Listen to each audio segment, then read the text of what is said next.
Kosher school and college مانک پئیاں میں MD ادارہ حاضہ نشاد بٹ صاحب نے بچوں کو درختوں کی اہمیت کے متعلق رہنمائی دی۔ اس کے بعد تمام اساتذہ کرام اور بچوں میں طیب فاؤنڈیشن کی جانب سے دیے گئے درختوں کی تقسیم کی گئی۔ معزز قارئین، درخت انسانی زندگی کا ایک اہم اور لازمی جز ہے۔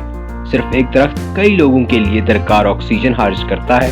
اس کے علاوہ بھی ماحولیات کے تحفظ کے لیے درختوں کی اپنی اہمیت ہے۔ جس طرح گرمی ہر سال بڑھ رہی ہے، صرف درخت ہی اس کو کنٹرول کر سکتے ہیں۔ تمام والدین اپنے اپنے بچوں سے درخت لے کر بچوں کو درخت لگانے کے طریقہ کار کے متعلق بتائیں اور بچوں کے ہمراہ اپنے اپنے باغیچے میں درخت لگائیں۔ اور منتظمین کوشر اسکول اینڈ کالج مانک پئیاں اور منتظمین طیب فاؤنڈیشن کے لیے دعا کریں۔ کوشر کا پیغام: درخت لگائیں، زندگیاں بچائیں۔